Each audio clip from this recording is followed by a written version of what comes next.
સૌરાષ્ટ્રના બે ચર્ચિત ચહેરા, એક સુરતમાં રહે છે અને એક સુરતના રહેવાસી છે એ વિસાવદરમાં છે, એટલે કે વિસાવદરના ધારાસભ્ય ગોપાલ ઇટાલિયા, અને બીજા છે અત્યારે જે સુરતમાં રહે છે નિખિલ ડોંગા. એક મંચ ઉપર દેખાયા. હવે આ બંનેની મુલાકાતે ખૂબ ચર્ચાએ જોર પકડ્યું છે કે આ બંને વચ્ચે વાતચીત કેમ થઈ છે, આ ઇશારો કોના માટે છે, કોણે સમજવા જેવું છે, શા માટે હાથ મિલાવવામાં આવ્યા છે, હવે પછીનું રાજકારણ કેવું રહેવાનું છે, તેમની વિગતે ચર્ચા કરીએ. નમસ્કાર, આપ જોઈ રહ્યા છો નિર્ભય ન્યૂઝ અને હું છું આપની સાથે રિદ્ધિ. સુરતની અંદર ખોડલધામ છે, ત્યાં નવરાત્રીનું આયોજન કરવામાં આવ્યું હતું અને આ કાર્યક્રમની અંદર ગોપાલ ઇટાલિયા જે વિસાવદરના ધારાસભ્ય છે તેમને પણ આમંત્રણ આપવામાં આવ્યું હતું. આ નવરાત્રીના કાર્યક્રમની અંદર નિખિલ ડોંગાને પણ આમંત્રણ આપવામાં આવ્યું હતું. પણ જોગાનું જોગ બન્યું એવું કે બંને એક સમયે એક સાથે મંચ ઉપર દેખાયા. એક જ દિવસે બંને માની આરાધના કરવા માટે ભેગા થયા. બંને મંચ ઉપર સાથે રહ્યા એટલે સ્વાભાવિક છે કે કોઈ પણ કાર્યક્રમ હોય, જો પાટીદાર આગેવાનો એક મંચ ઉપર હાજર રહે એટલે કોઈક વચ્ચે સ્વાભાવિક છે કે વાતચીત થાય, કોઈક વચ્ચે હાથ પણ મિલાવવામાં આવે. અને આ કાર્યક્રમમાં પણ એવું થયું. ગોપાલ ઇટાલિયા અને નિખિલ ડોંગા એક મંચ ઉપર દેખાયા, બંને હાથ મિલાવ્યો. પણ આ જ્યારે હાથ મિલાવ્યો એ જે આખા દ્રશ્ય સામે આવ્યા ને એ પછી સૌથી વધારે ગોંડલની અંદર ચર્ચા થઈ કે હવેનું રાજકારણ શું રહેવાનું છે. 2027 નજીકમાં છે, બધાને સૌથી વધારે ધ્યાન કોઈ હોય તો ગોંડલ ઉપર છે. એટલે ચર્ચા એ પણ છે કે આવનાર સમયની અંદર ગોંડલ ઉપર આમ આદમી પાર્ટીનો કોઈ પ્રભાવ રહેવાનો છે, કારણ કે જેમણે જે સમજવાનું છે સમજી લીધું છે. અને આ બંનેના જે આ મુલાકાતનો સમય છે, બંને એક સાથે મંચ ઉપર દેખાયા એ પછી ક્યાંક એ તરફ પણ ઇશારો થયો કે હવે કંઈક નવું થવાનું છે. અને લોકો એ પણ સમજી ગયા છે કે જો આ મુલાકાત વધારે વધી તો પછી આવનાર સમયની અંદર ઘણા માટે આ તકલીફદાયક છે. ગોંડલનો ખૂબ ચર્ચિત ચહેરો આપણને ખબર છે કે નિખિલ ડોંગા એ અત્યારે સુરતમાં છે અને ગોપાલ ઇટાલિયા જ્યારે આ બધા કાર્યક્રમની અંદર તેમને આમંત્રણ આપવામાં આવ્યું એટલે તેઓ પણ પહોંચ્યા હતા. પણ અત્યારે ચર્ચાએ જોર પકડ્યું છે કે જો આ બંને વચ્ચે કંઈક વધારે વાતચીત થશે, મુલાકાત આગળ વધશે તો પછી ઘણા માટે આ તકલીફદાયક છે. અને આ કાર્યક્રમની અંદર આપણે જોયું હતું કે અલ્પેશ કથિરિયા, ધર્મેશ માલવિયા પણ હાજર હતા, કારણ કે ખોડલધામનો કાર્યક્રમ હોય એટલે સ્વાભાવિક છે કે 5 આગેવાનો પણ હોય.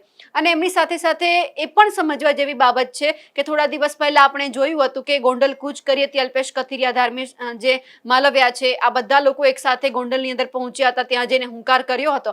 પણ હવે જ્યારે આ બધું થયું છે અને આપણને ખબર છે કે ગોંડલની અંદર જ્યારે ટિકિટના દાવેદાર પણ ક્યાંક જ્યાં નિખિલ ડોંગા છે તે માનવામાં આવ્યા હતા અને આ બધું થયું, તેમને જેલમાં જવું પડ્યું, પછી જામીન ઉપર તેઓ બહાર આવ્યા. અને એટલા માટે સૌથી વધારે ધ્યાન છે તે નિખિલ ડોંગા ઉપર હતું કે આગામી રણનીતિ તેમની કેવી રહેવાની છે. હવે ગોપાલ ઇટાલિયા સાથે એમની મુલાકાત થઈ છે એટલે સૌથી વધારે ધ્યાન લોકોનું એ તરફ ઉપર પણ છે કે ક્યાંક પાટીદાર સમાજના જો આ નેતાઓ ભેગા થશે તો આગામી સમયની અંદર સૌરાષ્ટ્રની અંદર જે સૌરાષ્ટ્રનું જે રાજકારણ છે તે પણ ગરમાશે. કારણ કે જો આમ આદમી પાર્ટીનો દબદબો ધીમે ધીમે વિસાવદરથી આગળ વધ્યો, જુનાગઢ અને એ પછી જેતપુર, ગોંડલ સુધી પહોંચ્યો તો પછી ઘણા બધા લોકોને તકલીફ પણ પડે. કારણ કે જે રીતે અત્યારે ગોપાલ ઇટાલિયાની જે આખી ઇફેક્ટ સૌરાષ્ટ્રના ખાસ કરીને જુનાગઢ પંથકમાં દેખાઈ રહી છે.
હવે ગોંડલના રાજકારણની અંદર સૌથી વધારે જો ધ્યાન કેન્દ્રિત થયું એ સૌથી પહેલા એક આપણે ફોટો જોવો છે કે જ્યાં નિખિલ ડોંગા અને જે ગોપાલ ઇટાલિયા છે તેમની વચ્ચેની જે મુલાકાત થઈ છે એ સૌથી વધારે અગત્યની એટલા માટે માનવામાં આવે છે, જે આ ફોટો છે કે જ્યાં સૌથી વધારે જે આ વાત એમણે અહીંયા કેન્દ્રિત કરવામાં આવી છે. કારણ કે જે અત્યારે જે થયું છે તેમને લઈને ઘણા બધા ચર્ચા એવી પણ કરી રહ્યા છે કે હવે પછીનું જે રાજકારણ છે તે કઈ તરફ વળાંક લેવાનું છે. કારણ કે ઘણી બધી વખત આપણે જોતા હોઈએ છીએ કે જે નેતાઓ મળતા હોય છે, વાતચીત ભલે ઔપચારિક હોય, કેમ છો, તે ગમે તે વાતચીત હોઈ શકે છે, પણ જે રાજકારણની શરૂઆત છે ધીમે ધીમે ક્યાંક હવે નવો મોડ છે તે પણ લેવાની છે. પણ હવે જે આ મુલાકાત થઈ છે, મંચ ઉપર આપણને અલ્પેશ કથિરિયા, ગોપાલ ઇટાલિયા, નિખિલ ડોંગા દેખાયા છે. તેમને લઈ આપ શું માનો છો? કમેન્ટ કરીને ચોક્કસથી જણાવજો. સાથે જ અમારી નિર્ભય ન્યૂઝ ચેનલને લાઇક, શેર અને સબસ્ક્રાઇબ કરવાનું ભૂલશો નહીં. નમસ્કાર.